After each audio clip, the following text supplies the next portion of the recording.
call this meeting to order. Roll call. Mayor Yanish. Here. Councilmember Reese. Christensen. Here. Anderson. Amman. Here. Johnson. Here. Dockin. Here. Fagerly. Here. DeBleek. Here. 7 present, 2 absent. Would you all please stand as we say the Pledge of Allegiance? I pledge allegiance to the flag of the United States of America and to the republic for which it stands, one nation under God, indivisible, with liberty and justice for all.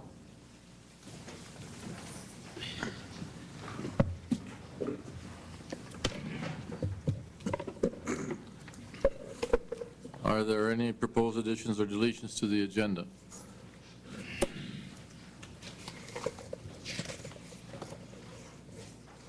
Hearing none, we'll move to the consent items. Move to approve.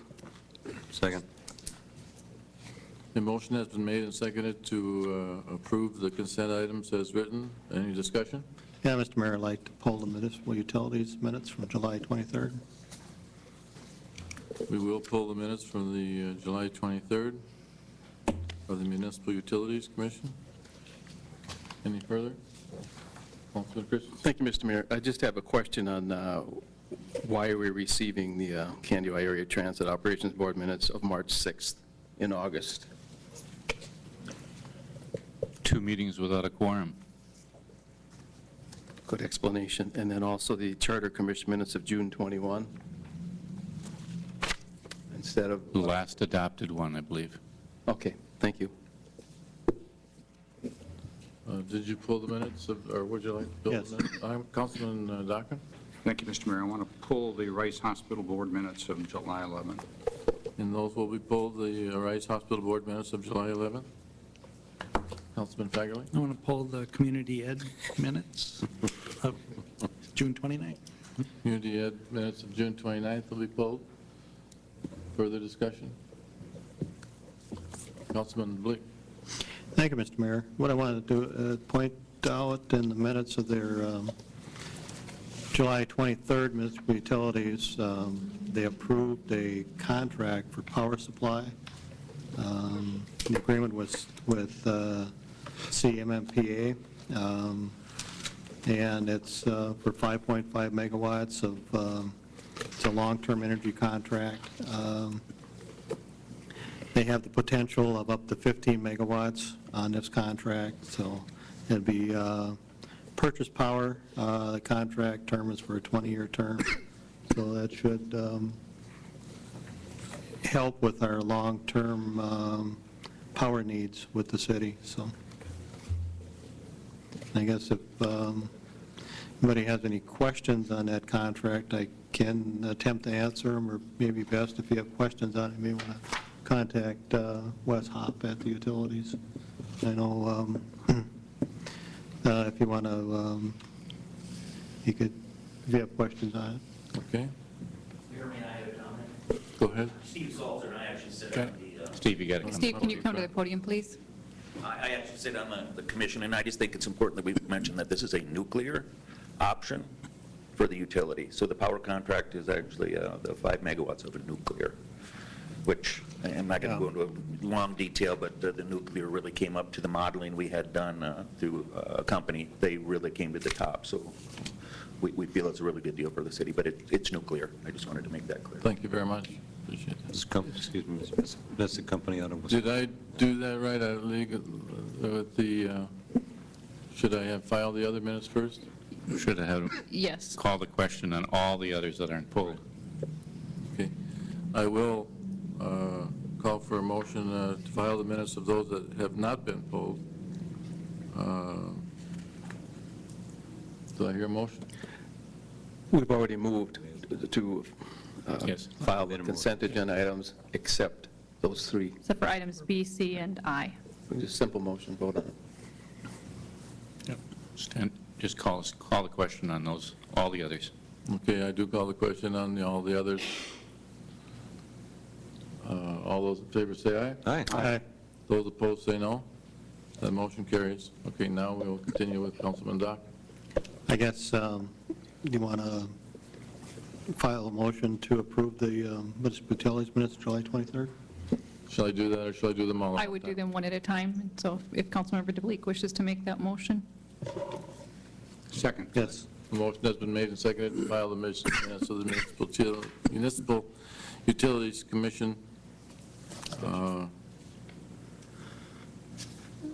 All those in favor say aye. Aye. Those opposed say no. That motion carries. Councilman Dodd. Thank you, Mr. Mayor. I just wanted to make mention of the 75th, but I'll leave anniversary at Rice Hospital that was recently celebrated.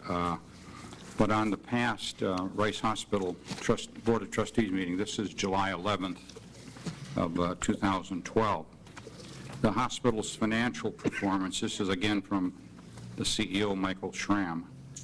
Hospital volumes have been lower so far this year throughout the area and the state, particularly from an inpatient standpoint. The hospital's executive team continues to monitor the hospital's financial and operational performance.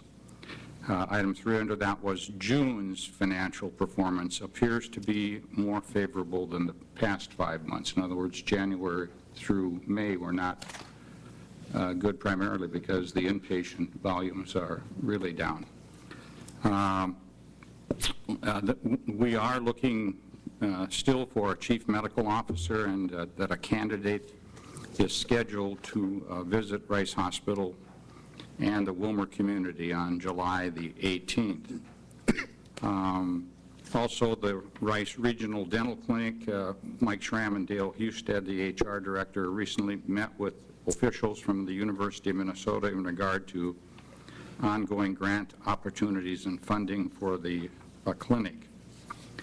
And then the last point I want to make is that public policy Supreme Court decision, Rice Hospital's position from a health care standpoint is that we will continue to work on and strive for the best areas of cost, quality, and access. And I did send a number of folks today an email that I took off of the website this morning I get from the Minnesota Healthcare Association.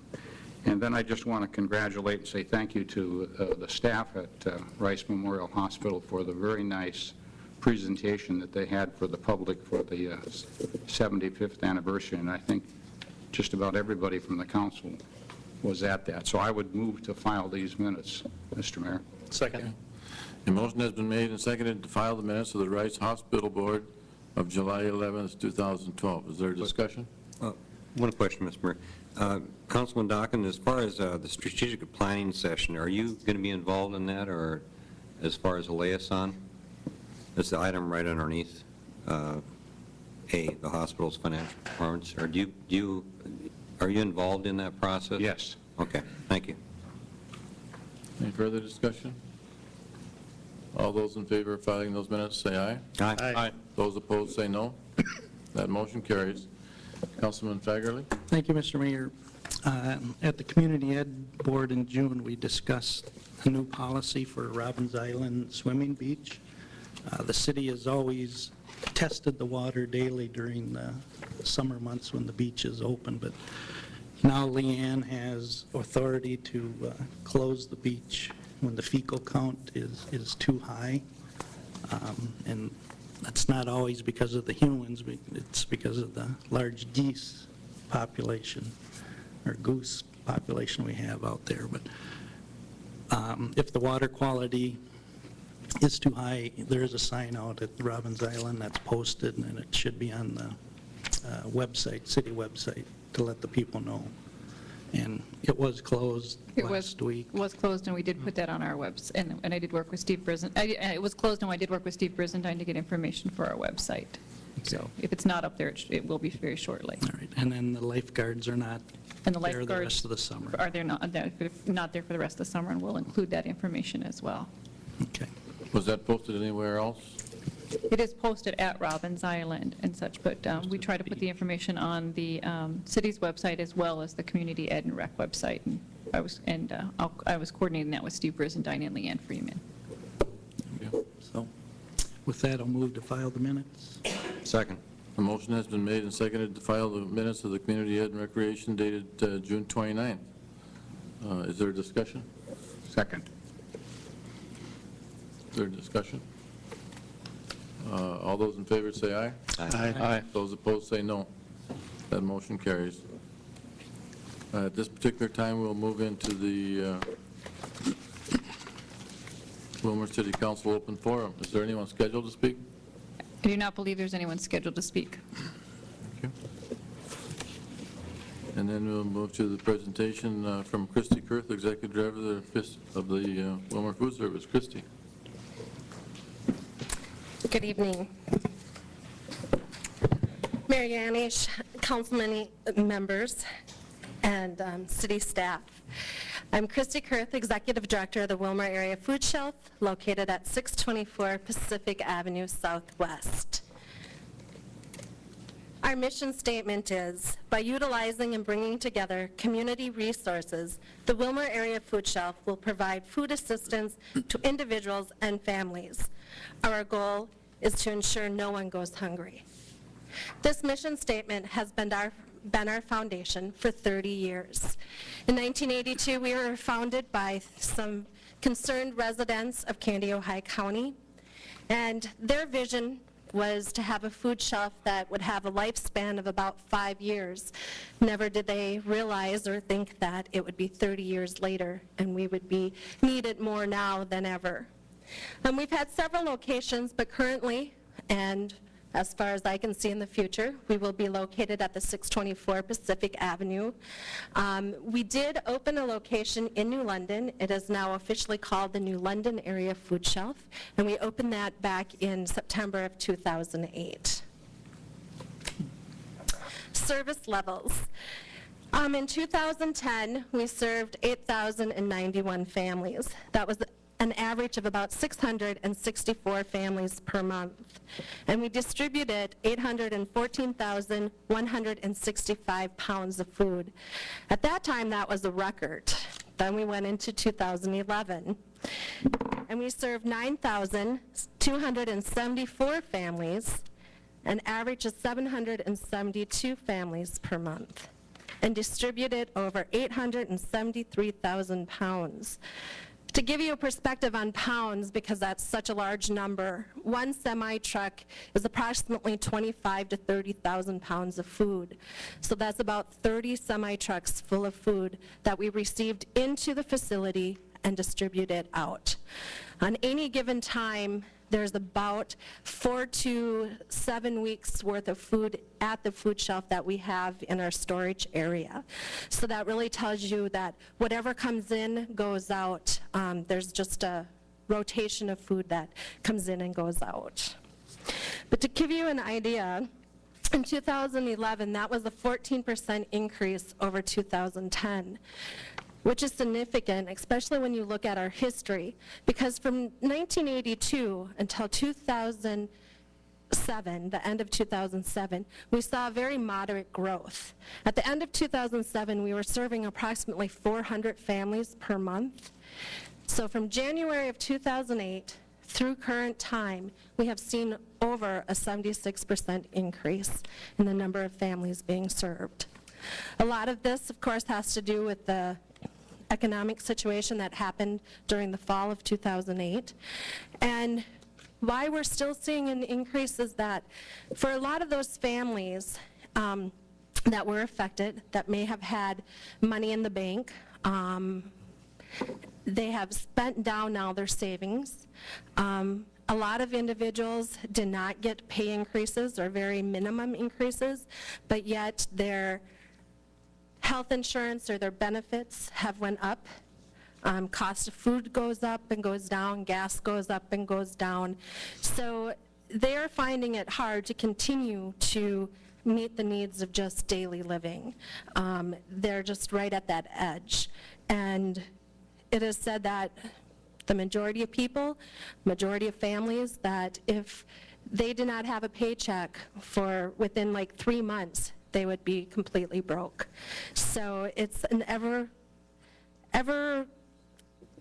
need that is continuing to grow that we see. And our largest area of growth is families with children. these are just some miscellaneous service statistics, and they're actually in the information that I handed out, so I'm not going to spend a lot of time on this. But just know that our statistics really follow the demographics of our area, with adults with no children, down to the ethnic background of our clients. And note also that at least one family from all of the communities in Candy-Ojai County are being serviced through the food shelf. In most cases, it's more than one family, but it is at least one. To qualify for services, we follow the basis of the USDA. We are a USDA facility. We receive product from them, so we are mandated, not too heavily, but enough that we have to make sure that we are following all the set guidelines. We do ask that our clients bring in proof of residency in Candy-Ojai County, ID for each person in the household, and that they meet the USDA eligibility guidelines. On the left-hand side, you'll see that is one of our forms that we follow. Clients can receive food once a month at our facility. If there are families that are in need of more than once a month, they can come back, talk to us. We try and see if there's other places that we can help refer them, if they're receiving other assistance, such as family services, the SNAP program, if they're getting assistance through Heartland, just kind of figure out how we can help them best and direct them best and make sure that they are receiving the proper direction. Our facility is called Client Choice. Client Choice is where our clients actually get to go shopping. So our shopping area is set up similar to a grocery store. The only difference is that our clients shop on the basis on the size of their family. So you see in each section, the left side is our bean section, the middle section is tomato products, and the right section is fruits. There's little plackets, and it's broken down by small, medium, large, and extra large families.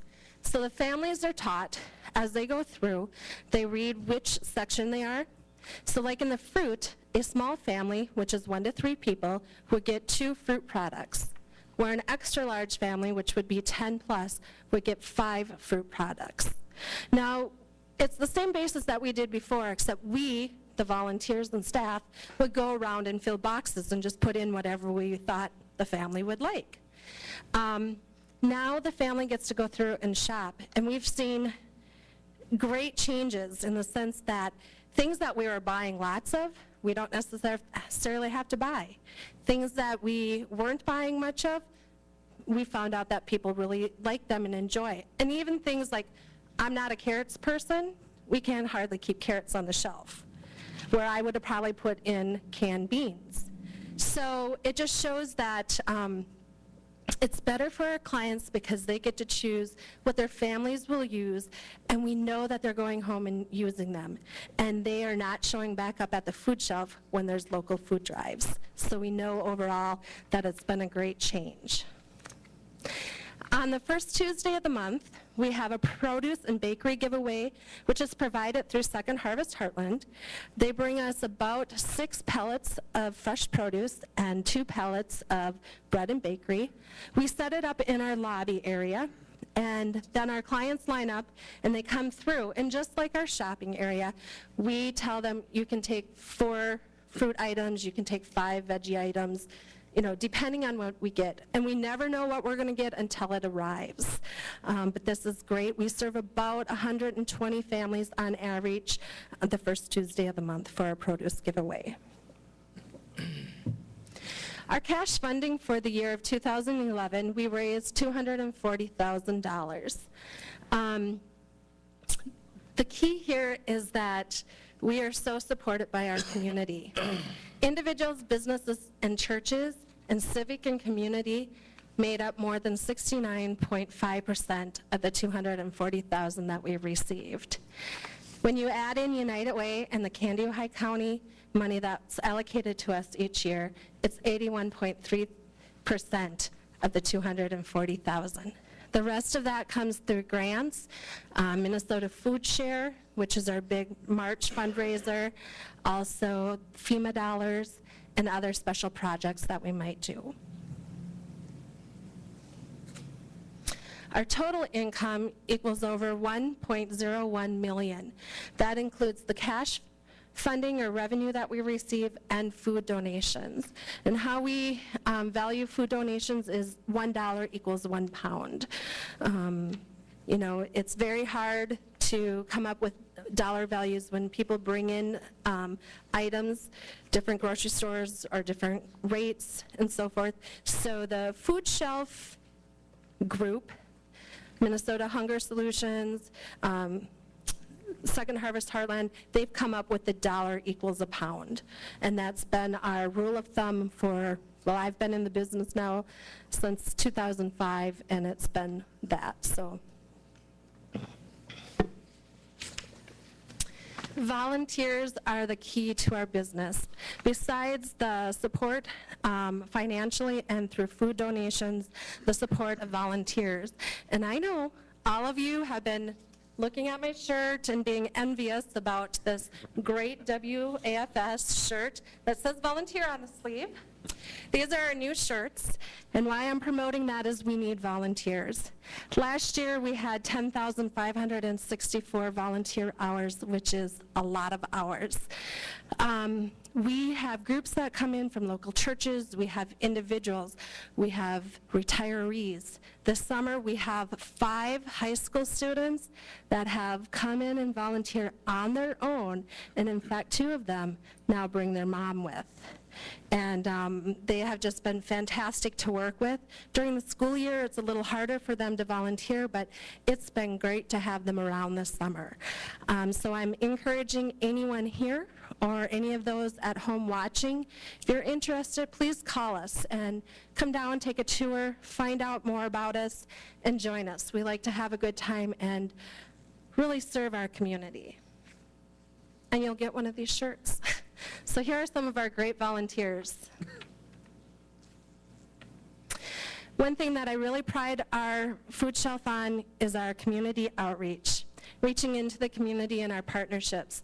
I believe that if the community is supporting us, that we need to be a great partner with other nonprofits or other facilities to reach out into the community. And these are just some of our partnerships: Harvest Community Church, Hope for the City Saturday Food Giveaway.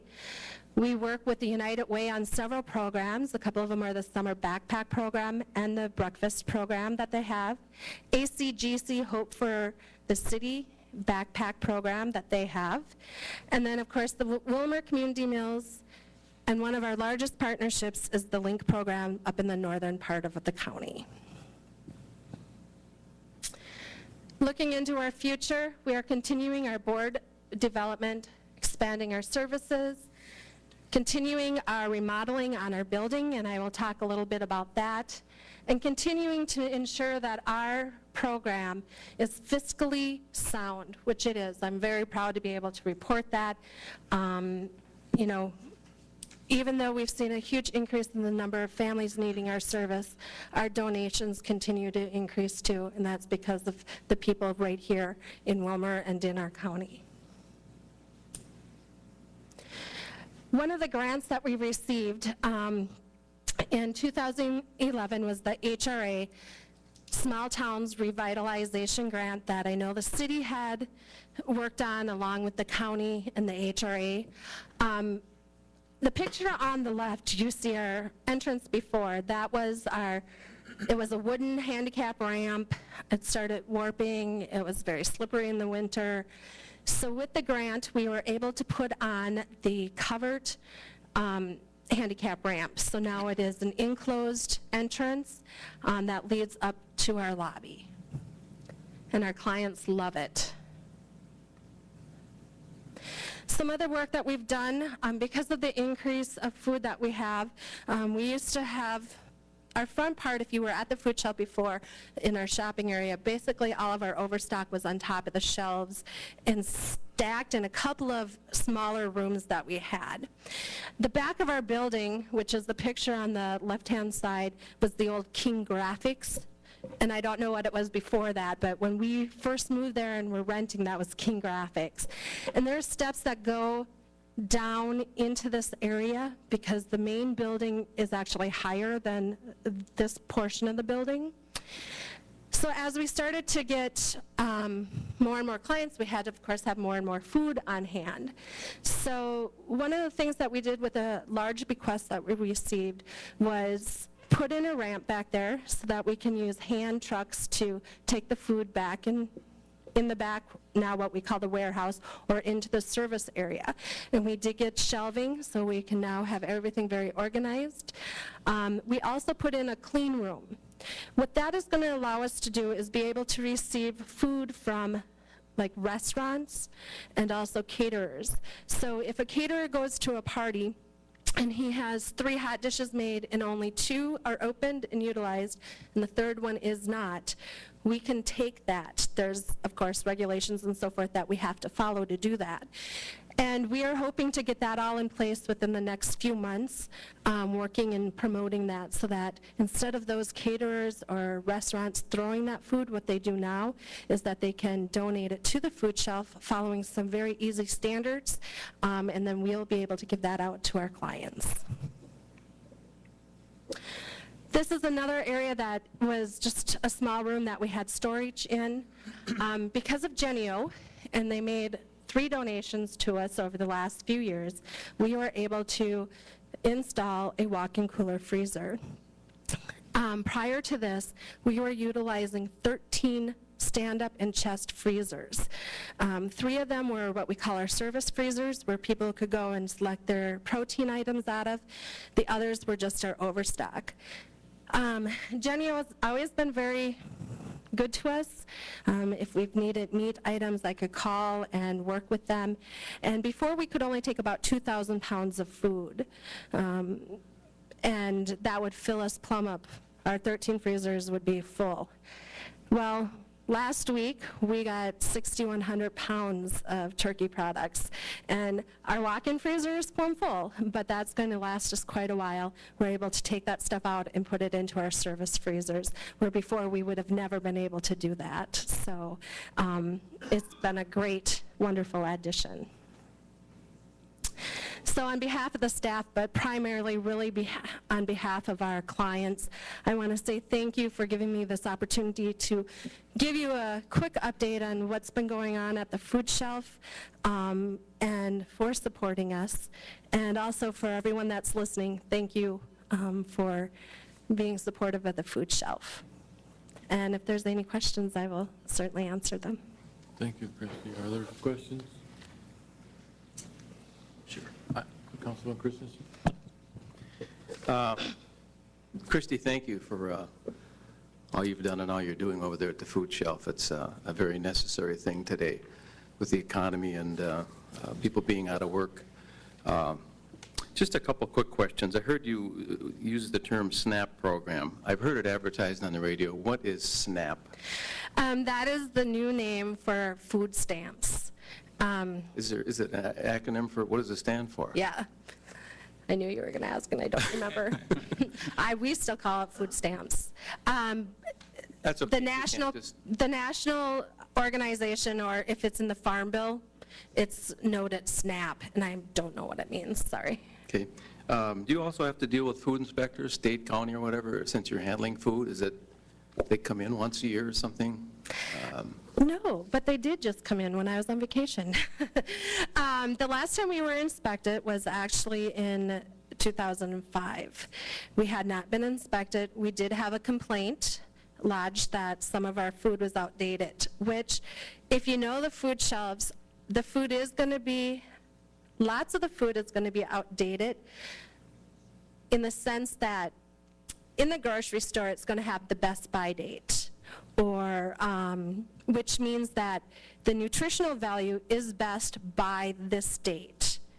After that, the food is still fine.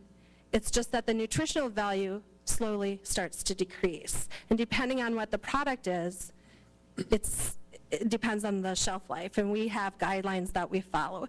And so there was a complaint lodged with the USDA, and so they came in and inspected, and we got rave reviews at how clean we were, how everything was organized, the food on our shelves. So we were just inspected, and I was very proud. I was on vacation, so when I came back and they said we got inspected and everything went great, I was overjoyed. Super. A couple more small questions here. You mentioned in here that people need proof of residency in Kansas County. What kind of proof?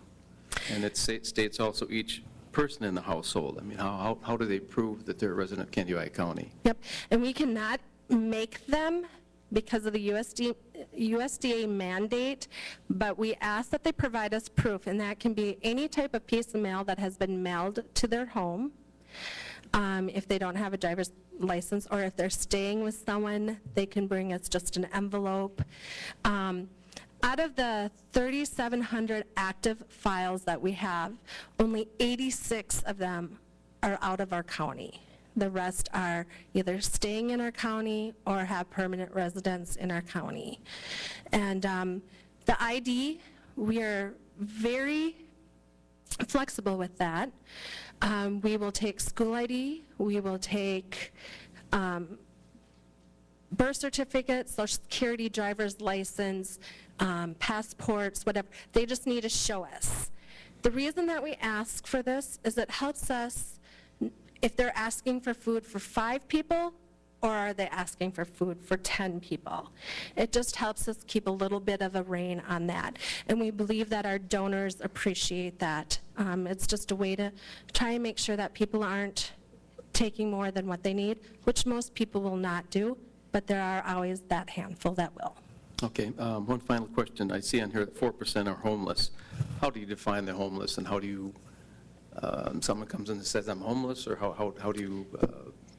Yep, on the sheet we ask for their address, and if they say, you know, I'm couch hopping, sleeping in my car, those individuals we do try and get to Heartland, LSS, you know, Salvation Army, but that's what we note on the file.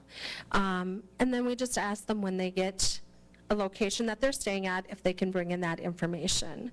And we do see that turnover where, you know, someone will be kicked out of the house for whatever reason, so they might be couch hopping, and then eventually they get their own place and they'll bring that information in. So Okay. it is about 4%. And again, thank you for all you do at the food shelf. Thank you. Councilman DeBleek. Yeah, thank you, Christie. You take donations, both cash and food? Or Yes, we take both cash and food. about fresh produce, if somebody has garden produce or something they want to donate? Yes, thank you for bringing that up, especially this time of year. We love to get the fresh garden produce, so when you're done eating what you've planted or canning, jarring, whatever you're doing with it, if you have extra, please bring it on down. We, our clients do really appreciate that. Thank you, and thank you for everything you do, Christie. Thank you. Any further questions? I have one.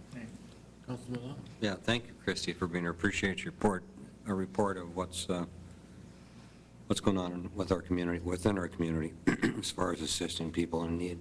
And I support that, so thank you. One thing I was curious about, you know, you were saying that you've had an increase of 14% in people using the food shelf. How does that compare to the other counties? Do you have a lot of communication with counties around the area? Have they seen the same amount of increase, or I'm just curious to see where the numbers are going and which direction, or Yep. people are leaving the community or coming here, I don't know. I'm on the Advisory Council for Hunger Solutions Minnesota, and we're very fortunate in our area that we haven't seen massive layoffs, businesses closing, and not like some of the northern counties have seen in Minnesota. Our numbers are definitely a huge increase, but they're not as bad as some of the food shelves have seen 150, 200% increase in their numbers. Some up in the cities, but primarily in the northern part of the state, some of the food shelves, they've even had to close their doors because they couldn't keep up with the demand. So we've been very fortunate in our area that we haven't seen that large of an increase. Thank you. Gives me a good perspective. You're welcome. Further discussion? I do have a question, Christie. I see under the statistics that 76% of households receive some type of assistance. Can that be right? Yep, out of the 3,700 active files or households that we service, 76% of them receive some sort of assistance. That could be anything from SSI to free or reduced lunch, breakfast. They could receive Minnesota Care, medical assistance, any of those types of services. Thank you. Any further questions? Thank you again for all you do. We really appreciate it. Great. And one last thing is we are having an open house celebration on September 27th. There will be more information coming out, and you'll be receiving invites in the mail. But I would like to encourage you to come that day, see the changes we've made and the plans that we have for our future. You know that we've bought the land just west of our building, and we have some plans that we'd like to undo. We were hoping to do some of it this year, but we are going to wait until next year. And if you can't make it that day, please stop by anytime or give me a call and make an appointment, and I would love to give you a tour so you can see the food shelf. Thank you. Thank you again. At this time, we will move into the Community Development Committee report for July 26. Councilman Daca. Thank you, Mr. Mayor. The Community Development Committee met on Thursday, July 26, 2012, Conference Room 1. Those present: Jim Dockin, Steve Alman, Ron Christensen, Bruce DeBleek, Bruce Peterson, the Director of Planning and Developmental Services. Others present: Stephen Salzer, Midwest Technology Campus, Tom and Jean Lindeman, Pro One Realty, Steve Nedrolo, who is a member of the Airport Commission, Eric Rundigan, who has a business at the site, and Dave Little from the West Central Tribune. There were no public comments. Item 2 is the Midwest Technology Campus update, and this is for information only. And I'm going to call, Mr. Mayor, if it's okay, on Mr. Salzer after I read through the minutes. Steve Salzer, Midwest Technology Campus Manager, provided an update on development activities at the campus. There are currently 31 businesses with 365 employees on the campus. 55% of the space owned by Midwest is currently leased. The major focus to date has been on agricultural technology, but the campus is zoned for various technology and support businesses. Mr. Salzer reviewed handouts depicting campus development over multiple phases. Novatech Engineering is the largest tenant on the campus. They started with 48 employees and have grown to nearly 160 employees today. There are 30 additional acres available for future development. Chairman Dockin asked how big a role a functioning airport played in the development of Midwest campus.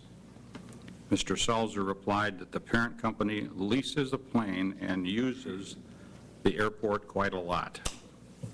There is potential for other businesses to use the airport as they grow.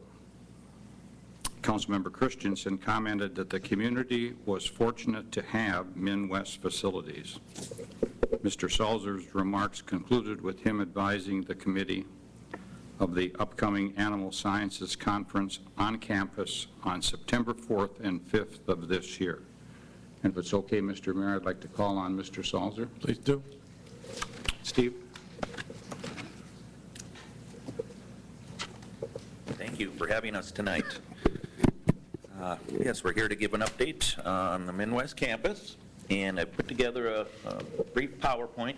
We'll be brief tonight, and I've also laid in front of you a packet of information in the loose folders inside basically cover the phases, so you can follow along with that. That's kind of the format of the PowerPoint. So what's new at Midwest? Tonight I'm going to share, yeah, there you go. We're going to share what has been happening on the campus. I want to share who our tenants are. We want to highlight our campus community, and we'd like to share what we see, what's going to be happening in the future. So we move on to repurposing of a treasure. I think we all realize that the former state hospital was definitely a huge economic facility for the community and our region, and you know that's somewhat changed now, although there still are some state-operated programs on the campus. We like to look at it as it's still a treasure. We just are going to repurpose it and turn it into a technology business center. So repurposing, we hope that it'll last for many more years and still be an economic vitality for our region. So that's kind of what we look at it as, and we want to keep that historic aspect also. Like Jim said, we kind of broke out our phases here. So we've gone like every 3 years. So you're looking at phase 1. Of course, I think we know we purchased January of 2006. And we started construction immediately for Novatech Engineering, one of the parent companies, or 50% owner of the campus. So if you look at the map there, you can see from 2006 to 2008, of course, Novatech, we renovated an 18,000 square foot facility for them. We also built a new 17,000 assembly manufacturing facility for them. And then, of course, the green building out there, which used to be the administrative building, we now call it the multi-tech. We did renovations there. And we put 6 businesses there. Cafeteria came on board. Prinsco and FeedLogic became tenants up on the north end of the campus. The Life Center, where the pool and the gym and the fitness center are. Of course, Life Science, the other, Life Science Innovations, the other 50% owner of the campus. So we renovated space for them there. And of course, in the Midwest Commons, Midwest Data, and we created a data center for the backbone for all the IT network and phone systems throughout the campus. So if you want to just take a look on the right, we've kind of made some highlights. Of course, from 2006 to 2008, we did invest $6.25 million in those renovations. Again, a data center and cafeteria. At that point of time, we had 12 business tenants, 200 full-time employees. We also had 2 visits from Governor Pawlenty, and way back then we started the talks with the U of M on the Mid-Central Research and Outreach Center, which I think we all know. We just had the open house in May. So we were happy. It was a long process, but we're very pleased with how that turned out. Okay, then moving on to phase 2. From the years of 2009 to 2011, which we've basically just kind of got through. Again, looking at the map, we did add the division of Cargill, their Ag Horizons. That's a lot of their mid-level management type people, grain brokerage, their fertilizing divisions, some accounting staff, and so on. So there's about 20 people on a floor there. We're still working with 10X Health. They're the medical device company. He has an office right now. We still plan on renovating a 6,000 square foot for him to also do some manufacturing of his medical device that removes scar tissue. Prinsco, we did some expansion for them. Daycare came on board, stay and play childcare. We added more to the multi-tech building, Novatech R&D, and then we also built the lab for Life Science Innovations for their R&D, and you're going to see we've just finished some new renovations for them also. And of course, Epitopics came on board. We renovated a whole 18,000 square foot building for them, and of course, they're the animal vaccine R&D company.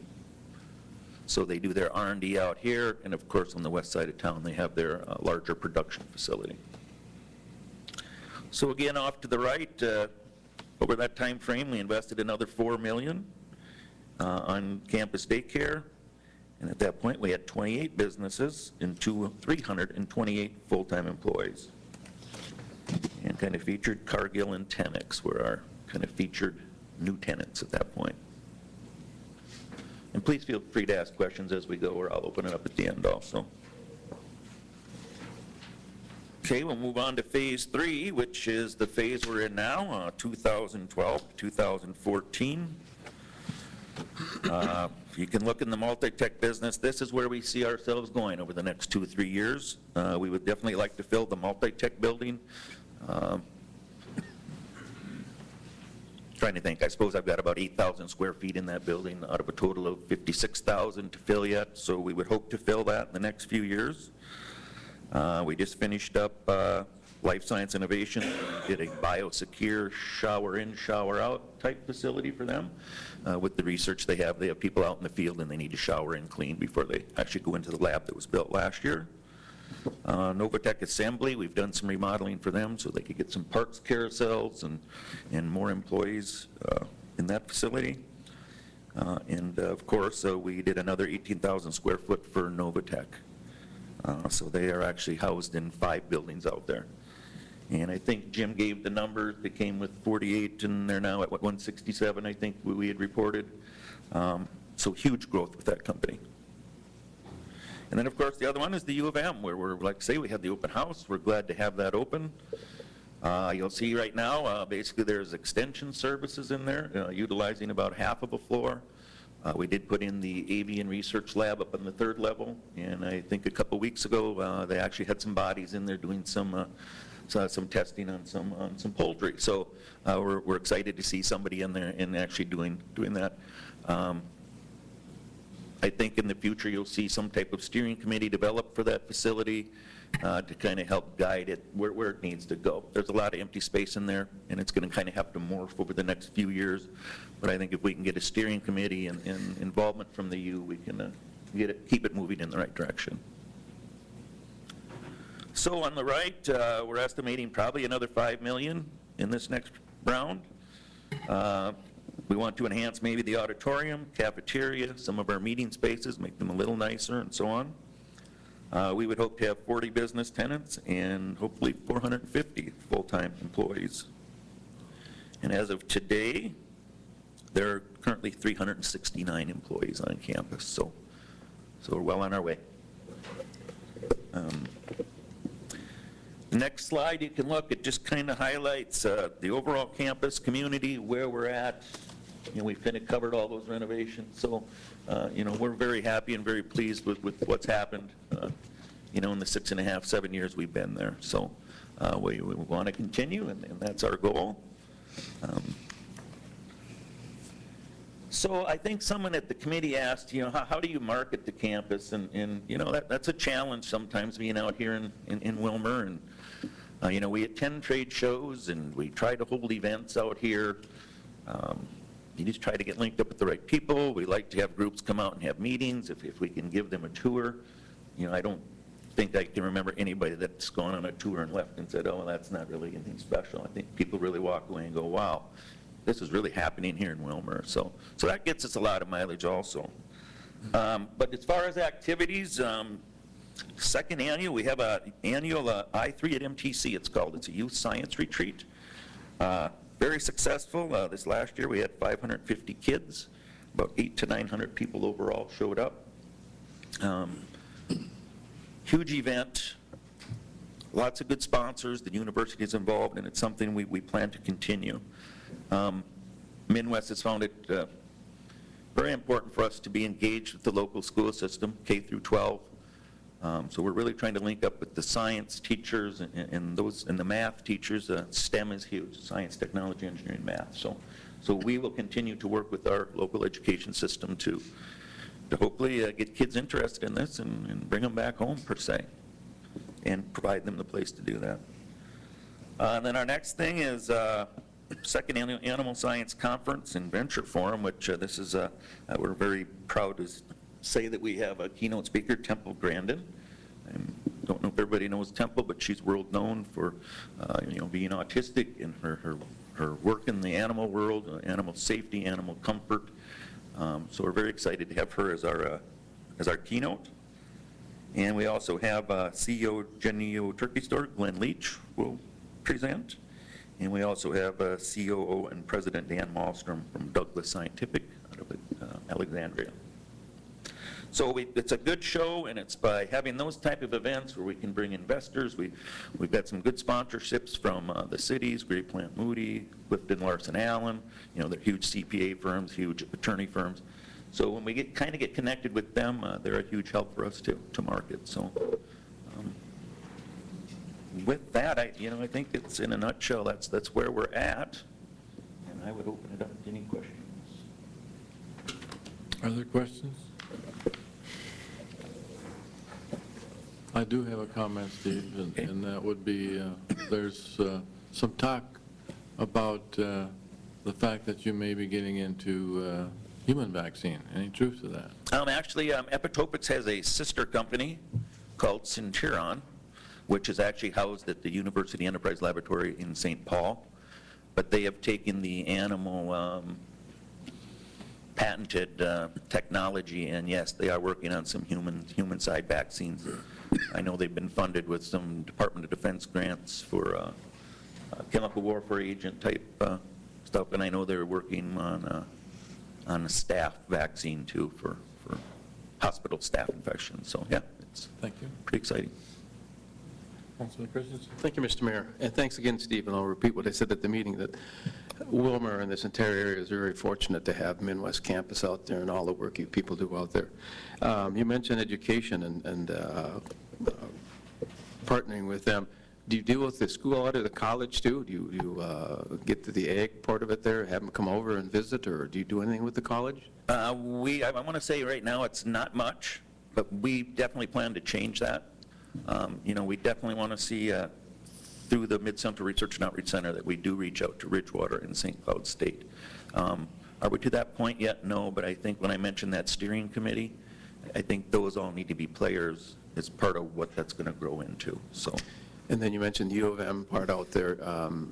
Do they have students, or will they have students come out here?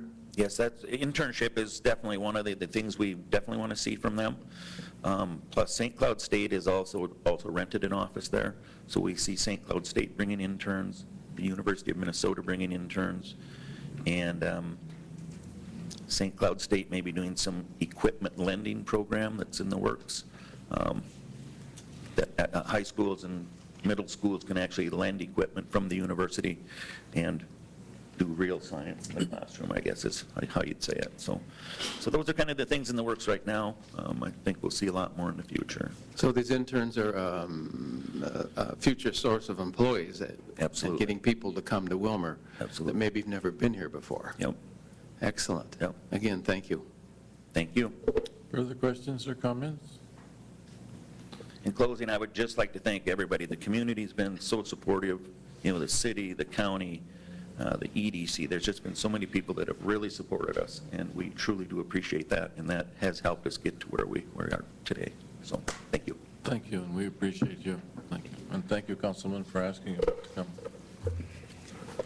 Item number 3 is the industrial park land pricing, and it's a motion. Tom and Jean Lindeman from Pro One Realty presented information to the committee relative to the industrial park land pricing. Trends show land values decreasing, necessitating an adjustment in land prices for the Willmar Industrial Park. A 15% reduction in land price was recommended as a reasonable adjustment. There were no suitable comparable sales in Willmar, but comps from the area were presented ranging from 49 cents to 60 cents per square foot. Staff said that the availability of land from the Phase 1 land release requires that it be priced to stimulate development. Staff was recommending a reduction in price from $1.50 per square foot to $1.25 per square foot. Was a motion by Councilmember Christian, seconded by Councilmember Amon, and passed for the following, and I'll make this recommendation that the land in the industrial park 3rd edition be repriced from $1.50 per square foot to $1.25 per square foot. Second. A motion has been made and seconded that the land in the industrial park 3rd edition be repriced from $1.50 per square foot to $1.25 per square foot. Is there a discussion? Councilman Peggerly? Thank you, Mr. Mayor. I'm just wondering, is there any assessments against the property then, water and sewer and street, or is that all included if someone buys the lot? It's included. It's That is included. Okay, thank you. Any further discussion? All those in favor say aye. Aye. Those opposed say no. That motion carries. Item number 4, FAA land release update for information only.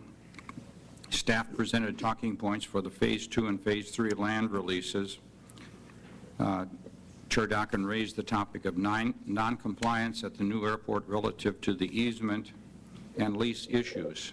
Staff suggested that significant efforts were underway to resolve those issues with the FAA, and that those issues were a result of previous mediation settlements for land acquisition. Steve Nedrolo of the Airport Commission and Eric Rundigan of Maximum Cruise Aviation spoke about airport needs and the value of further airport development. They also offered comments relative to airport usage, marketing, and staffing. And then the last item, item number 5, animal ordinance, and this is a motion. Staff presented a city attorney's draft ordinance dealing with the keeping and care of animals. The draft ordinance is based on language previously recommended by staff and the committee. Following discussion, a motion was made by Councilmember Christensen, seconded by Councilmember Amon, and passed for the following: that the ordinance, and I'll make that a motion, that the ordinance be introduced for a hearing to be held on August 20th. Second. A motion has been made and seconded that the ordinance, for the animal ordinance, be introduced for a hearing to be held on August 20th. Discussion? Councilman Dockin? Yeah, thank you, Mr. Mayor. There has been some concern expressed to me, and I think others, on this group about this particular ordinance. And one of the things that has had a common theme is how are we going to make sure, I know that it's a freedom issue, but it's also an issue that has the potential to have some problems associated with it. So how do we make sure that the folks that have animals on their property maintain their property properly, you know, so that, because there is some concerns about this ordinance. If I may, hopefully that will be discussed at the hearing. Right. Is there further discussion? I'm done. Okay. Councilman Bleak, did you have a question? This is a motion to have a hearing on this ordinance? Yes, that's right. I On guess, August 20th.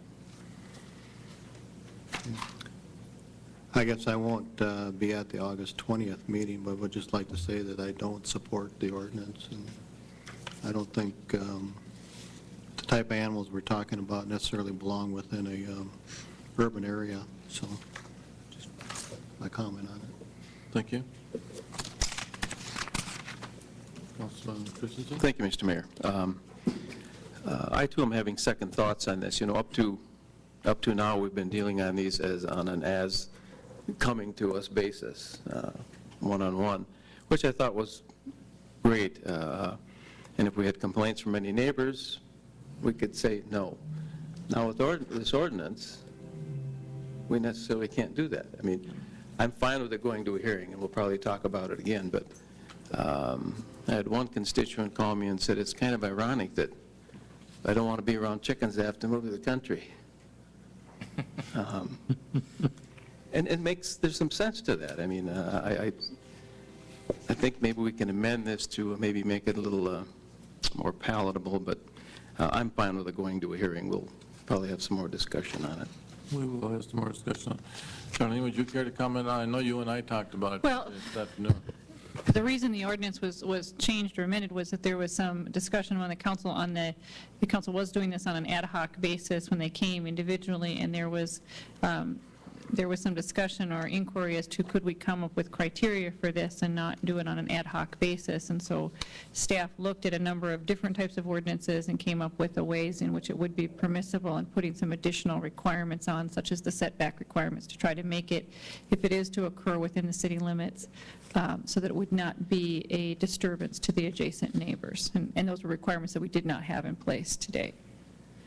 But we can certainly, you can send it back to the staff for further review or committee, or you can go ahead with the hearing.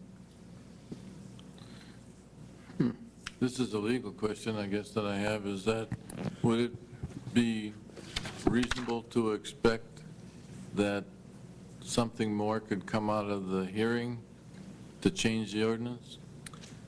Mr. Mayor, certainly that could happen if the council is take action to direct me to do something differently with the ordinance. I'd be happy to do that. You have the option to reinstitute some sort of permit scheme. You could do that and work some of the staff suggestions for these new substantive requirements that are in place into a permit scheme. I could do that. You could go in any direction you'd want to, and I could always draft it to incorporate your direction and bring it back to you. Would it need to go back to the committee in order to do that? Not necessarily, no. I think it would depend on the substantiveness of the changes, but I think if you make those changes in the hearing process, it would not go back to the committee. Thank you. Mr. Mayor. Councilman I've also received a lot of comments from individuals, all of them negative in support of this ordinance. You know, rabbits, pigeons, and chickens are considered pets, or they're not livestock like a horse or cattle. And pigeons, I don't know, I believe at the committee meeting there was maximum allowed was 50 pigeons in a residential area. Is that correct? Mr. Peterson, is that correct? 50 or 60. 50 or 60. I don't have that in front of me, but that sounds correct, Councilman Rahman. You know, I just don't, I think that's a little overkill. I don't think that can be revised, but I think that could be a nuisance too. We used to have pigeon shoots in downtown Willmar because of the Bethel Church and the former First Covenant Church here, and you know, they can, and what will happen once somebody creates a hobby, what do they do with the pigeons? They let them go. Well, that adds to the beautiful landscape of downtown Willmar in the high vestibules where they take their nests. And I just also don't think that having chickens in your backyard is going to enhance the community. In fact, all I can think this will do once we have the ordinance here is it's going to require more enforcement and more staff time onto something that we're helping foster more improvements or more people requesting the use of the ordinance and having animals. And I don't think it's that great. I don't think it's a good idea. I could be convinced, but right now, from what I've heard from people and given more thought to this, maybe it should be scaled down to a smaller sense to pets, and not necessarily for laying chickens, chicken laying eggs, laying chickens, chicken laying eggs. But that's what I've heard so far from people around the community. I decided to share it with committee, and at the present forum, I don't think I'd vote for this. I know staff's put time into it, and so is the attorney, but I just wonder if it shouldn't go back to committee to hash this over one more time. I personally think that the setback of 10 feet from the rear property line and 10 feet from the side property line is too close. I think that could be revised. It should be closer to the people that are taking residence with them. Rather than neighbors. And I know there's a 25-foot setback, but if the committee doesn't, or if the council doesn't feel like it, I would support it to bring it to a hearing, but I think it's kind of redundant, because when I've heard, I have not heard of one person in favor of it yet. So what does the council wish to do about it? Councilman Johnson? Thank you, Mr. Mayor. I've also had some feedback on this ordinance, and I've given it some thought. I would point out also to the other members of the council that this ordinance, in effect, amends the existing ordinance we already have. So, I mean, and I'm not in favor of, frankly, either one of them at this point, but at this one, keep in mind that if this one fails, the other one on the books is still there, and we'd have to, but the council would probably want to consider other action with respect to that ordinance. Should we bring it back to the committee? I would so move. I hear that. Second. Motion's on the floor, be out of order. Either defeat the motion or withdraw the motion. Can't have a We new do have a motion. motion on the floor we're discussing now, so we do. They just made new ones, they can't do that. Okay. I made a motion to bring it back to community development. You cannot do Sorry, that. There's sorry. an existing motion on the floor that, as the city clerk has said, it either must be withdrawn or defeated, and then you can make an alternate Right. motion. Right, sorry.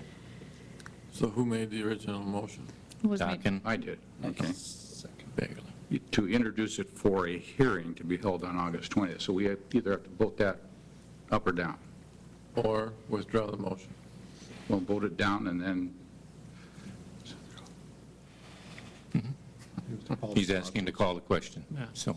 I would suggest that we withdraw it if the motion maker and second person would. I mean, that way it can go back to committee and be rehashed out and look at the old one and this one. I'll withdraw my second. pardon? I'll withdraw my second. Okay, I'll withdraw my motion. Okay, so the motion has been withdrawn. Do we have to vote on that? No, sir, you do not. I'll make a motion to can- refer this back to community development committee meeting. Second. Discussion. The motion has been made and seconded to send this back to the committee, and that would be which committee? Community Development. Community Development Committee. Discussion on that. All those in favor say aye. Aye. Those opposed say no. That motion carries, and it goes back to the committee.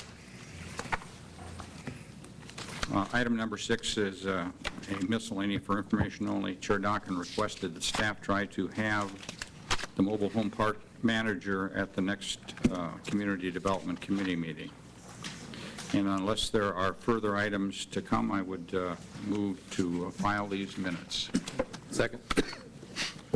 A motion has been made and seconded to file the minutes of the Community Development Committee report for July 26th. Is there any discussion? All those in favor say aye. Aye. Those opposed say no. That motion carries. We will go into the Labor Relations Committee report for August 1st. Councilman Ahmed. Thank you, Mr. Mayor. Committee met on Wednesday, August 1st, conference room 1. People in attendance were Councilman Christensen, Jim Dockin, the mayor, Mr. Okens, finance director, Marv Calvin, fire chief, Holly Wilson, public works director, and David Little, the West Central Tribune. There was no one that made comments or had any public comments to offer. Item number 2 on the agenda is an action item. Ms. Stevens explained that the fire chief, Fire Marshal Kelvin, is leaving the city as of August 9th. It was necessary to appoint an interim fire chief and fire marshal, as well as an interim emergency management coordinator. Ms. Stevens stated that it was her recommendation to appoint Jeff Gilbertson as acting chief and acting fire marshal for the interim period.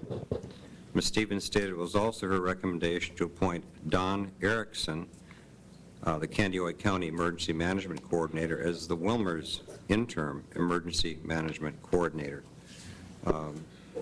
Councilmember Anderson asked who would assume responsibilities for the Safety Committee. And Ms. Stevens stated that the committee would continue and the leadership would come internally, but had not yet been determined. Following discussion, motion was made and seconded to appoint Jeff Gilbertson as acting fire chief and fire marshal with an additional $500 per month in compensation and to also appoint Don Erickson as interim emergency management coordinator for the city of Willmar. And the motion carried unanimously. And I will move the recommendation of the committee, Mr. Mayor. Do I have a second? Second. A motion has been made and seconded to appoint Jeff Gilbertson as acting chief and fire marshal with an additional $500 per month in compensation, and to also appoint Don Erickson as interim emergency management coordinator for the city of Willmar. Is there a discussion? Councilman Christensen. Thank you, Mr. Mayor. I'm just curious, does the city need a certified emergency management director? I mean, is it mandated somewhere? I know some counties, their county emergency management director handles all the cities. I mean, I believe we go to him no matter what. So does the city actually need one? Is it mandated somewhere? It's not mandated.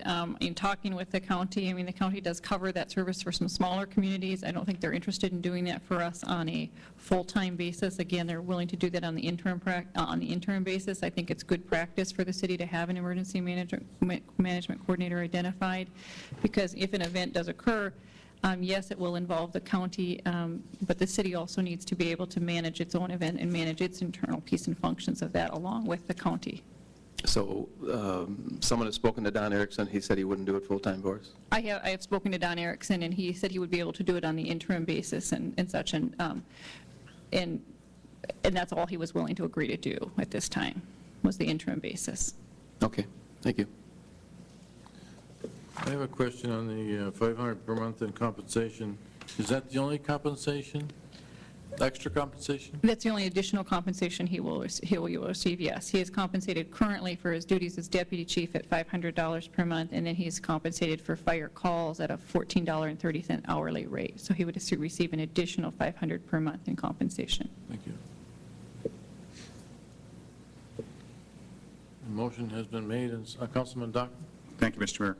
I support this motion. However, I do want to see, and I think everybody should get a copy of the job description and the duties and responsibilities of the fire chief, the fire marshal, and the emergency management coordinator.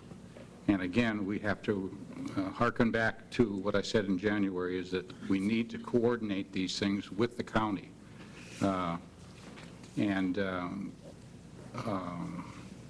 That just makes more sense, that if we have someone that is qualified in the area that could do this, maybe they could take it on as an additional duty or something, but we need to look to the county. We have an emergency management director out there, and maybe we can find someone.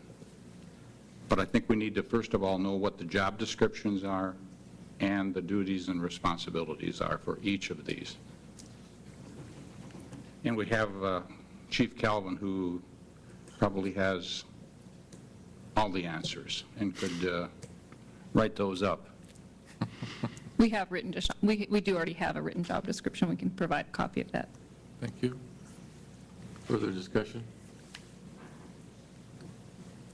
And that is a plain motion, as I understand it. Yes. All those in favor say aye. Aye. Those opposed say no. That motion carries. Item number 3 was the fire marshal, fire chief vacancy. Mr. Reese inquired about filling the vacancy.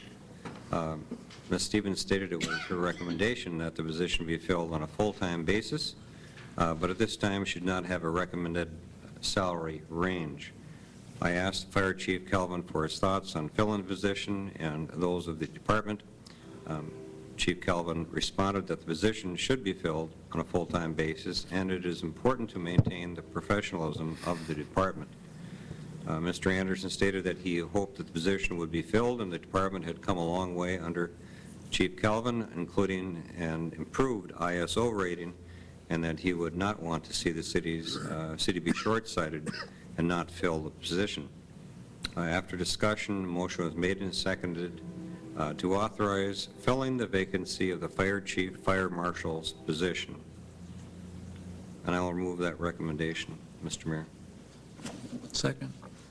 Motion has been made and seconded to authorize filling the vacancy of the fire chief and the fire marshal position. Discussion. Councilman Christensen? Thank you, Mr. Mayor. I was at the meeting and listened to the short discussion on this. I guess I was surprised there wasn't more discussion. As at our last council meeting, we had a motion to have somebody do an analysis of our structural organization, and it was voted down, and I voted against it also. But I think with somebody leaving, whatever department is a good time to step back and take a look at what we're doing. I didn't hear any options at that meeting, and be informed that I can't speak at that meeting, but like Councilman Dockin says, what are we doing and why are we doing it? Do we need a full-time fire marshal? I mean, do we need the fire chief to be a fire marshal? Do we need a full-time fire chief?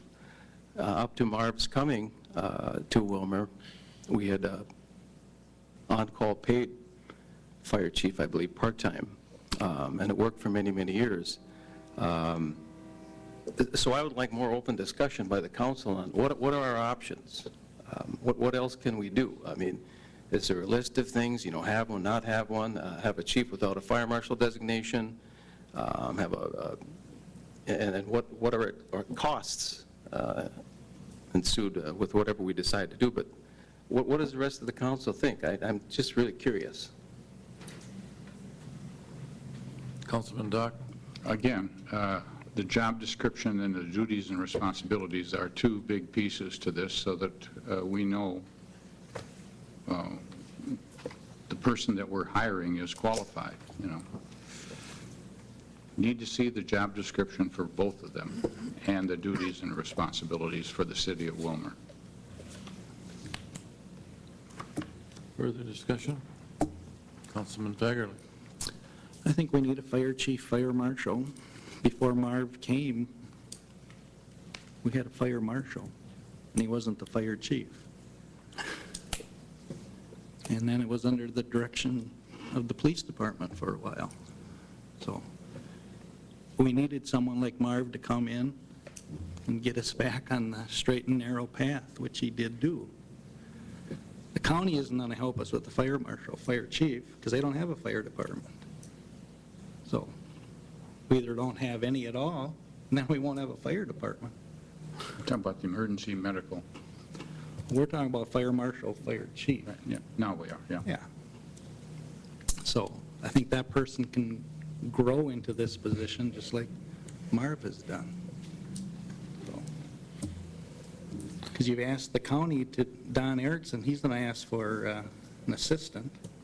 And we're part of the county, so it's going to increase our taxes on the county portion. So this way we have this person all to ourselves for the city. So I'm in favor of it. I find myself agreeing with Councilman Christensen. I'm wondering myself if now, with this position being open or opening, if now isn't the time. As I'm reading Councilman Christensen, I think he's saying that he's not opposed to hiring a fire chief and a fire marshal position, but let's look at our alternatives and see what else we can do. Am I right with that? Definitely, and again, I'm not opposed to having a fire chief or fire marshal, but let's step back and look at what we can or can't do. That's, I mean, I appreciate the discussion, Mr. Fagerly and Dockin. We need to do this more often before we just jump into something. I mean, it's the first reaction is we got to hire somebody right away. Well, let's step back and take a look at it. And we have qualified people. I think Marv said that in the fire department that could step into the fire chief's position. I don't know if they're not fire marshals, but they could, and I don't know how you become one, but I believe there's people there, 3, 4 of them, that could fill the fire chief's position. And I'm all for hiring from within for something like that. But yeah, Mr. Mayor, you're right. I think it's just a good time to step back and look at it. I mean, I'm not opposed to a fire chief / fire marshal. But let's take a look at what we're doing. I mean, I do that in my business when someone quits or something. How do we fill this position? What are we going to do? See what else we can I don't do it the following day or the next week. Think about what are my options? And that's all I'm looking for. So I'm not opposed to it. Just it'd be nice to review his job description, see who fits in it, and just think outside the box, I guess, instead of just jumping right into it. That's it. Where should we go with this? Well, there's a motion. There's a motion on the table. And this is discussion, so. Councilman Blake? Thank you, Mr. Mayor.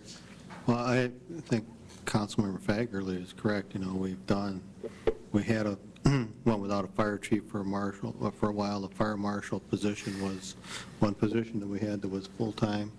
You know, since Chief Calvin has been here, he's brought both those expertise into one position, and it's worked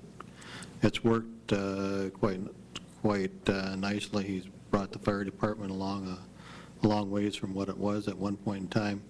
And we're not going to get any help from the county for this because it is a city fire department. The county don't have a fire department. It's the cities. It's our responsibility to have somebody there that's in charge of that and capable of performing those duties. I can see Councilmember Christensen's would like to take a look at it, but it is, we're not doing any type of organizational structure study. We don't know what we've got there. We're just going along with the same structure that we've had over the last number of years. So I think we should move forward, get the position filled, get somebody on board, and pick it up as it is. It's going to take maybe a number of months to even find somebody to fill the position. Any further discussion? Sure.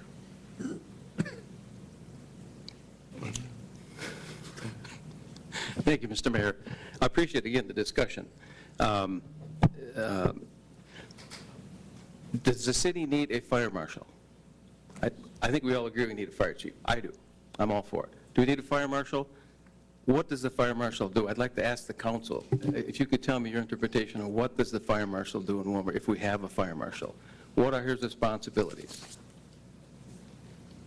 To go over plans for new construction of buildings, commercial buildings, along with the building inspector. He does building inspections, fire inspections for businesses, fire planning for all buildings and businesses within the community. Other fire marshals do that also. You can shop it out. These items that you mentioned, when we have a fire in Willmar that's suspicious, I think Marv calls in other fire marshals. Is that correct, Marv?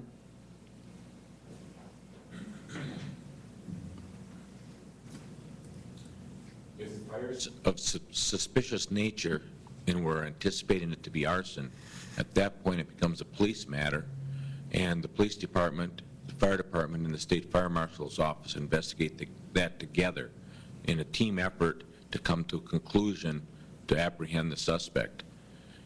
If the fire is suspicious in nature and we do not believe it to be arson or intentionally set, at that point we keep that investigation internally and we take care of it in the fire department. It's the fire chief's responsibility by statute to investigate all fires and to find their cause and determine what the cause of that fire is. But we do have other fire marshals come to town and investigate, correct? I mean, we have a state fire marshal that comes in. There's no other fire marshals that come into our city to investigate fires. So directly or indirectly, yes, state fire marshal's office. Are state fire marshals from other cities, though? They aren't? They're employed by the state of Minnesota. Happens to be that ours comes from New London. His backup comes either out of Granite Falls or out of Hutchinson, but they work for the state fire marshal's office. They do not work for another city. Because I met one at one of the fires, and then either Casey Stotts. I thought he was from Albert Lee or something like that. But well, the guy from Albert Lee is working for a private company. He's not. It's a private investigator. Okay. I thought he was hired a by fire the insurance company. No. Okay. Well, thank you. And again, I appreciate this discussion. It's I just don't think we do it enough. So we know what we're doing as far as hiring a fire chief / fire marshal. And it sounds like if we're going to have a fire marshal, that we won't be able to hire from within. Is that correct? That is correct. We do not have that within. We do not have that set of training and that skill set within our current staffing. Maybe I can ask Marv, to your knowledge, do we have people in the department that could be the fire chief? Not fire marshal, but qualify to be a fire chief? As I stated at the committee meeting, I believe there are probably 3 successful applicants that you could review internally for the fire chief's position. That is correct. If there were to be a fire marshal, what do you have to, how do you get designated fire marshal? I mean, educating and schooling, or is that something they could do also? Again, it would take additional training, either on-the-job training or actually sending them to the classes. I had told the city administrator that I felt it would probably be about a 6-month gap that you would have, sending the person to various schools to learn that skill set. If you're going to actually get them up to a level to where they could kind of work on their own, I mean, that's years of experience. You know, I had a number of years of experience before I came here, and of course, you know, I continue to train on an annual basis. So it's a rather lengthy process. And these 3 that you mentioned internally, they've got years of experience, I'm assuming. I mean, they've been there for a while, and so all they would need is the training to become fire marshal and get the designation. Is that correct? Well, I think you're maybe minimizing to a certain degree the fire marshal's responsibility. I don't mean to minimize that, because I know you've got years of experience in it, and I really appreciate that. Yeah, and I think, you know, to get them to a position to where they could do that, yes, you could say that you could have that done in a 6-month period.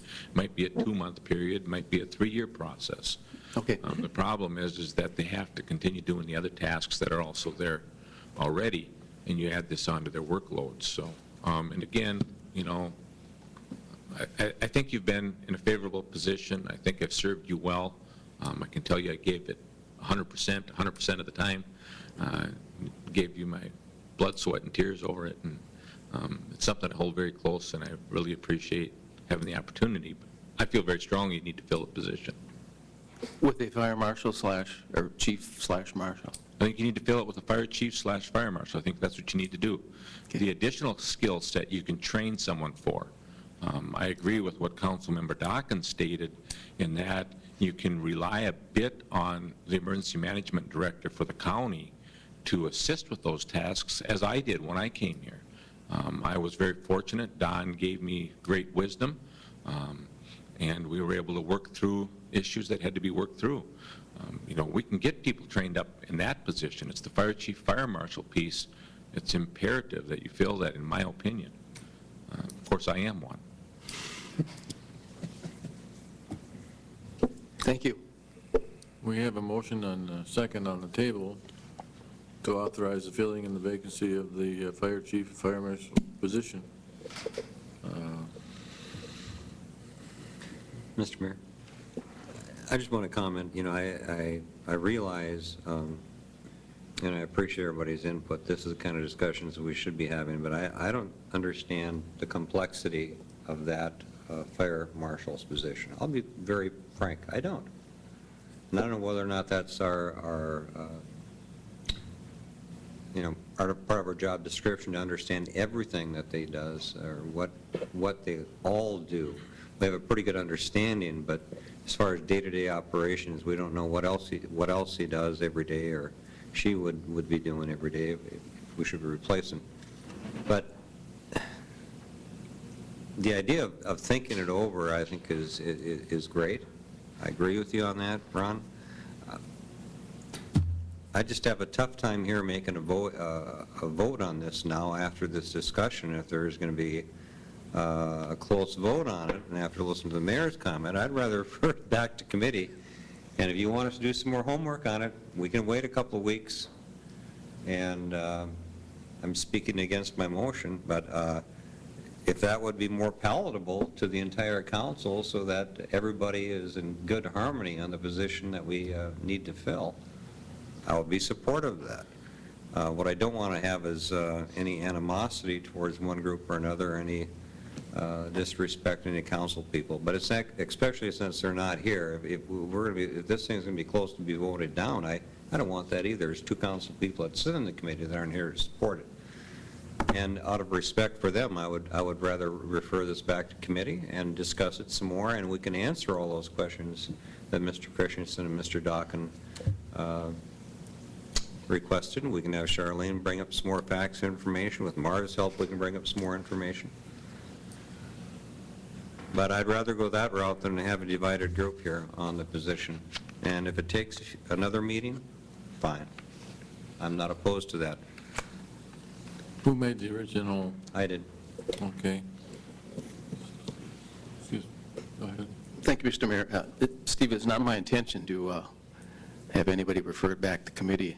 I just wanted to hear a discussion on this tonight and answer some questions I've had, and I think most of them have been answered. And I don't think we're all opposed to this. Whether there's 2 missing or not, I don't think it's divided. At least that's what I'm getting out of the conversation we'll have here in the discussion. I just wanted to have a discussion and have some of those questions answered, and I think I can make my mind up tonight. I mean, it doesn't have to go back to committee. I do have one more question, and that would be the filling the position, how to go about it besides sending out requests for people. Sure. Sure, I can answer that. I think I can answer that, Councilmember Christensen. First, we'll finalize the salary range and finalize the job description. We have an existing job description. If there may be some changes to that, and if we make any changes, that would come back to the Labor Relations Committee, and then finalizing the salary range. We would post the position. Typically, we post our positions through the League of Minnesota Cities. There's also the Minnesota Fire Chiefs Association, Firefighters Associations, and so we would post the position in that manner. We would receive applicants. From all indications, I think we would receive a good number of applicants at this point, from even the interest that's been expressed even before the vacancy's been, formally announced or formally posted. We've received some interested inquiries from that. And then, I would anticipate that takes, typically you advertise a position like that for a minimum of 3 weeks, maybe a little longer, to give people adequate time to respond. Review those applicants, narrow those applicants down. I would propose interviewing those applicants with some assistance from some fire chief, fire marshals from some other communities in the state to assist in that process. Also likely involve an individual from one of our firefighters in that process, and then go through the interview process, recommendations and such. And, all of that process is going to take approximately 90 to 120 days at a minimum. From the date the position is posted, and it will not be, even if you approve that this evening, it's not going to be necessarily posted tomorrow. So there'd be a board of 4, 5, 6 people who would do the interviews? Who would do an interview, yeah, who would narrow that down. I've used that interviewing process successfully in a number of other communities for other positions. It's helpful to have, in addition to the direct supervisor of the position, some other individuals who, have experience and may work with that individual as well in that process. Well, I guess I would hope that those that are qualified from within would be considered. I mean, I'm assuming they would. Yeah, we will certainly, at the time that we, post the position externally, it's also posted internally, so individuals have the opportunity to apply for that position. Okay, thank you. Councilman Dockin, did you have a question? Thank you, Mr. Mayor. I support this motion. Once again, I think we have someone that can provide us with the duties and responsibilities and the job description for a fire chief and a fire marshal. And before he leaves, he can provide us with that data, and that's really important for us in the future as we grow. And I've been working closely with Chief Calvin on this transition process, and he's provided a lot of that information already. But in the next 4 days, and even beyond that, he said he will still return my calls. Councilman Allen, did you want to withdraw your motion, or did you want to vote? No, I think I'm going to stand on this one. I'm going to stand on it. Okay. All those in favor say aye. Aye. Those opposed say no. That motion carries. Item number 3 was miscellany. Mr. Marianis addressed the committee and challenged the committee to find alternatives to filling the remaining vacant positions of the city. And thank you for your comment, Mr. Mayor. With that, I move to file the minutes. Second. A motion has been made and seconded to file the minutes of the Labor Relations Committee report for August 1st, 2012. Discussion? All those in favor say aye. Aye. Those opposed say no. That motion carries. Bruce, would you like to tell us a little bit about the consideration of text amendments zoning ordinance section 7? Mayor Yanish, members of the council, the Planning Commission is proposing that the zoning ordinance be amended to reflect some changes that are necessary due to some inconsistencies with state statute. The first change has to do with nonconformities under state statute, which was changed a while back to allow nonconforming structures to be rebuilt if they meet certain conditions, and that is contrary to the language that our ordinance currently contains. So the proposal is that our city ordinance would be amended to be consistent with state statute. And I would recommend that the ordinance be introduced for a hearing at the August 20th meeting. I'll move staff's recommendation. Second. Motion has been made and seconded to introduce the ordinance for a hearing at the August 20th, 2012 council meeting. Discussion? All those in favor say aye. Aye. Those opposed say no. That motion carries. You want to do the second one too, Bruce? Similar situation exists for the second proposed amendment, and this actually came about as a result of a Supreme Court case in the state. The legislature changed some variance standards, and we have a slight inconsistency with our current ordinance just due to the Supreme Court ruling, and so this amendment would bring our standards for variances into conformance with state statute. And I'd recommend again that the council set a public hearing for the August 20th council meeting. I'll move staff. I'll introduce. Do we have a motion and a second? I'll second it. Okay. We have a motion and a second to introduce the ordinance for a hearing at the August 20th, 2012 council meeting. Discussion? Question. Sure. Mr. Mayor, Bruce, practical difficulties versus undue hardship. They're very similar. Could you try to define that? I'm just curious what the Supreme Court found its basis on, because I know for years it's been undue hardship was one of the primary reasons for granting the changes. I think in the past, the strict application of the statute for variances would mean that if the property could be put to an allowable use without the variance, that that's the use that the property should be made of.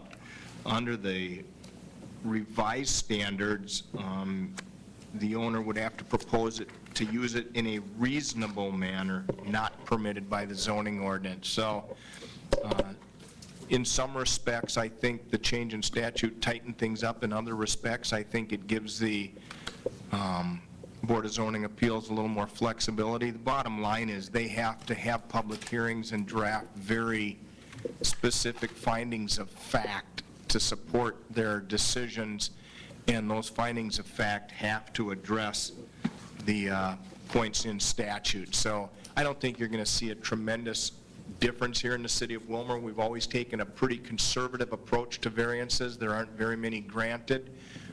We dissuade probably 75% of the people from applying for the variance. And those that we do assist through the process, we typically support their application and see that it has merit. So we do a little pre-screening, and I think our system locally has worked very well.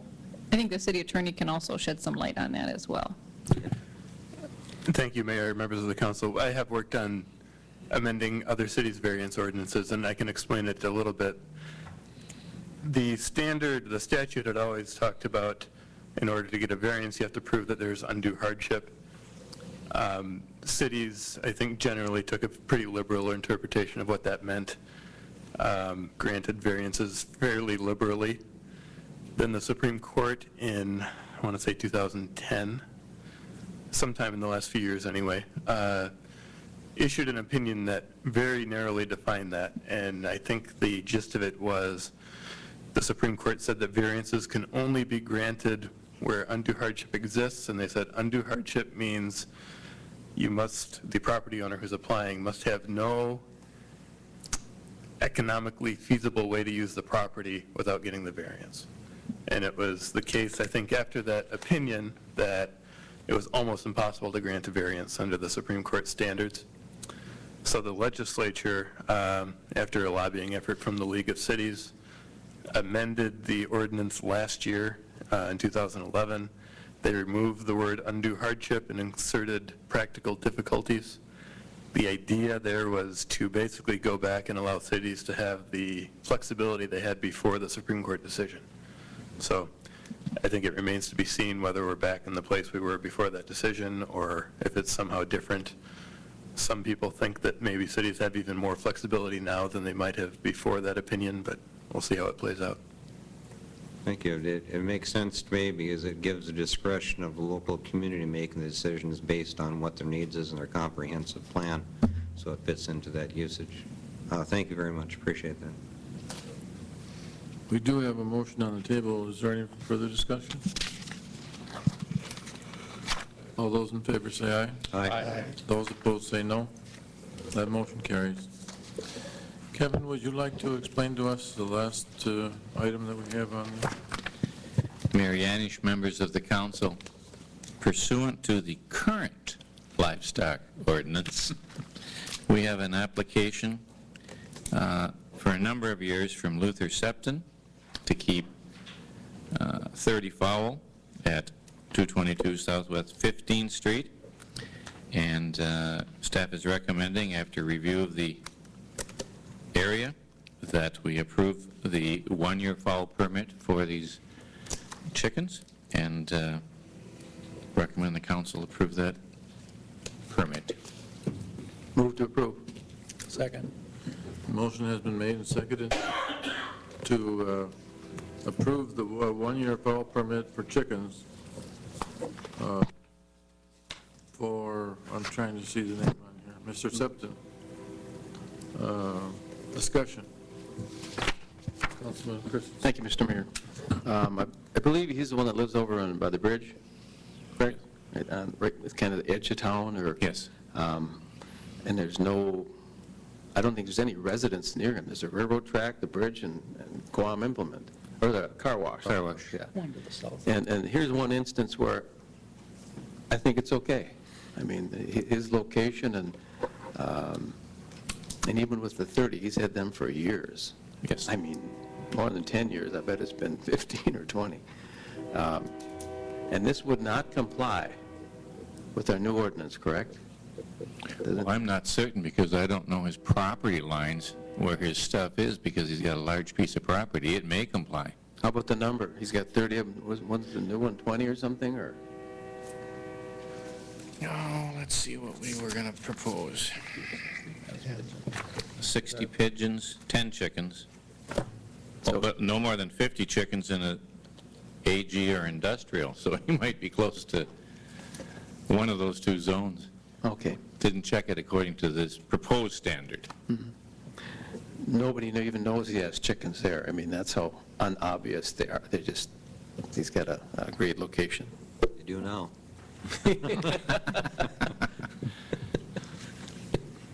Is there any further discussion?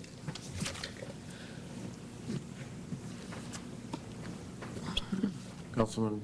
Thank you, Mr. Mayor. It's my understanding, add on to what Mr. Christensen's comments, I don't think there's ever been a complaint with respect to this property's permit for having chickens.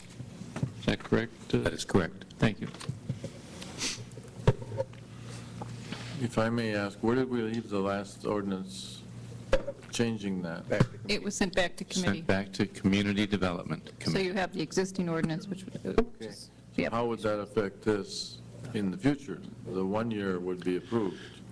If there's a modified ordinance coming out a year from now, well, depending how you modify it, he wouldn't have to complete out a permit at all. He'd just rearranges area to be in compliance with that new ordinance. But we wouldn't know what that is at this point. It seems rather vague. Is there further discussion? Police chief wants to say something. Okay. I'm not sure if you'd like to hear this, but under the current ordinance, that permit is not valid for a year. It's valid until it's revoked. And it's always been written that way under current ordinance.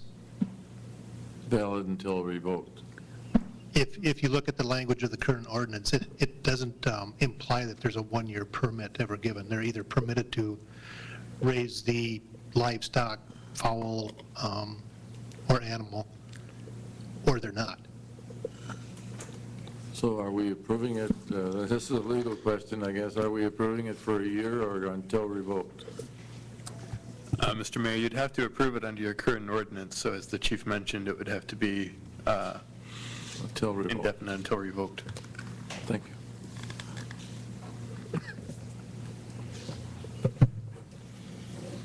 So we have a motion on the table to approve a one-year fowl permit or until revoked for chickens. Question, Mr. Mayor. Doesn't Luther have a current permit? Did we revoke his current permit? And let me give you the history, I guess. Sometimes we monitor things by past practice, and for a decade we've been doing, I don't know how we got off to a bad start, a one-year permit, and then reviewing it with the neighbors to see how things were going, and renewed one-year permits. So following that this year, rewriting an ordinance, investigating it, we read it harder and just more or less discovered, if we're going to leave past practice, that we issue a permit and then it would have to be revoked, serve at the pleasure of the council, I think, is how it's written. So we're okay with. But it's not been our past practice at all.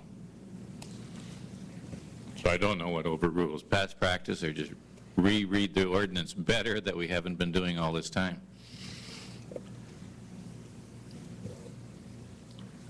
So shall we say it? 1 year? Mr. Mayor, your current ordinance is very limited in what it sets forth, and that's one reason direction was given to staff to come back with a new ordinance. If it's the council's will to issue a one-year permit, I mean, I think that's defensible and arguably in your discretion. So Okay. my answer to you before was just telling you what the ordinance says, and that's the only ordinance in place right now, so you should apply it. But if it's a hang-up that you're going to give a permit for more than 1 year, I think you arguably have the discretion to limit it. But How shall we put it? 1 year? Leave it as is. Okay. Approve a 1-year permit for fowls, for chickens for Mr. Sefton. And the motion is on the table. All those in favor say aye. Aye. Aye. Those opposed say no. That motion carries. Which brings us to the miscellaneous portion of our meeting. Chief Weifels, did you have something that you would like to?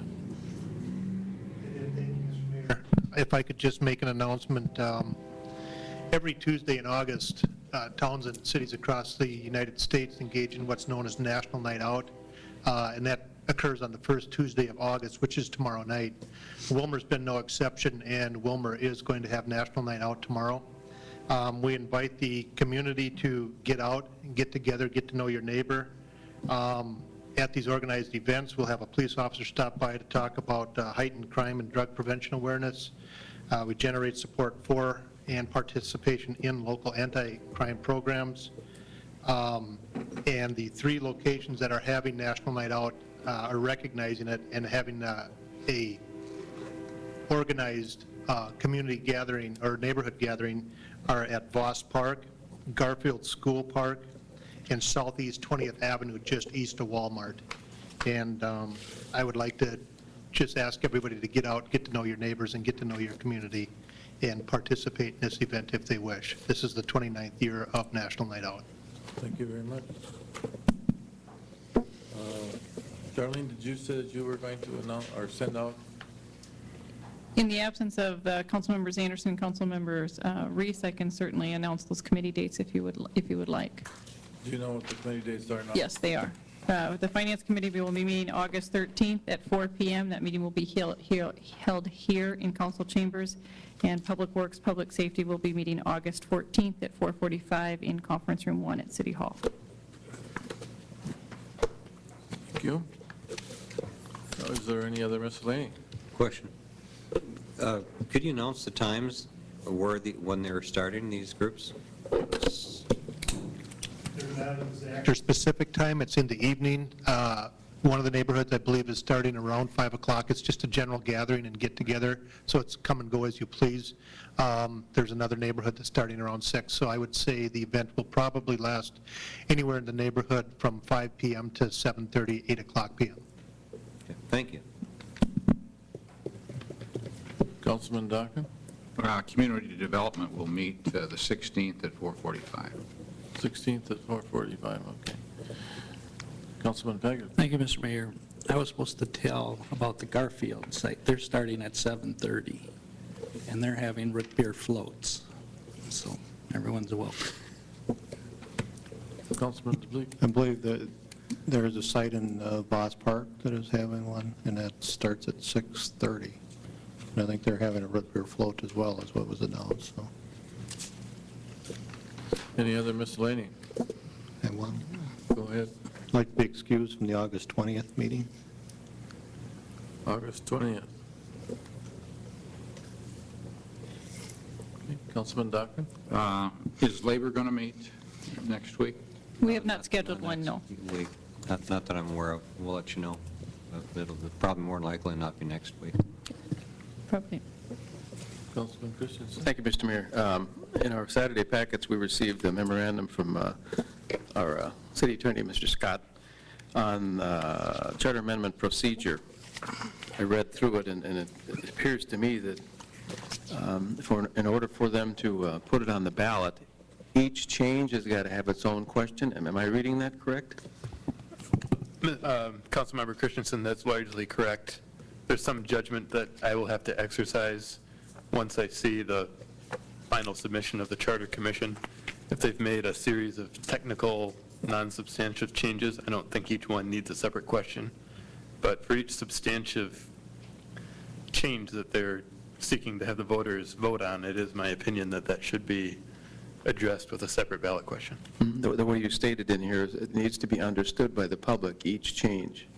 Correct, yeah. The way I read it. And so, I mean, it could be pages long, technically, with all the changes they got in there. And that all depends, Councilmember Christensen, on what the Charter Commission ultimately decides to do. They could certainly, in their judgment, choose the specific amendments that they've proposed that they think are the most controversial and the least likely to get unanimous support of the council, and elect to submit those to the voters, and then come back at some future date with an ordinance for your review, and hopefully unanimous passage with the rest of them. I mean, it's... So you're telling me they can pick and choose which ones they want to put on the ballot? They don't have to put, what they brought to us was many changes, the full charter. They don't have to put all those changes on the ballot. They can just say, well, I want to do 1, 2, and 3, and that's it. They could do that, yes. Okay, that's what I wanted answered. Thank you. You're welcome. Excuse me, but there is a time frame on this, am I right? 23rd. There is a time frame, and we're fast approaching it. So I understand the Charter Commission meets next Monday. Next Monday. And I'll be here for the Utilities Commission meeting, so I think the plan is I would just attend the Charter Commission meeting and answer any questions they have. Councilman Fagerly. Thank you, Mr. Mayor. I just want to comment on Chief Kelvin when he said he gave 110 or 100% all the time. I think he gave 110%, and we're going to miss you. And I know your retirement. Well, you're not retiring, but your party is coming up. Is it this Thursday? The 9th. Correct. It's August 9th at 2 o'clock. Okay, and I'll be out of town that day, so I won't be there. But thank you for your service to the city. Appreciate it. Well, And I just want to echo what Councilmember Fagerly said, is that in the year that I've been here, I've had the opportunity to work with Chief Calvin, and I think he's just an exceptional individual. The city's been very fortunate to have him. I will personally miss him, but I wish him well and good success in his next position. And I said it on open mic, is sometimes you don't realize what you have until it leaves, and I think that's what we're going to experience. Thank you very much. Further discussion? Move to adjourn. Second. A motion has been made and seconded to adjourn. We are adjourned.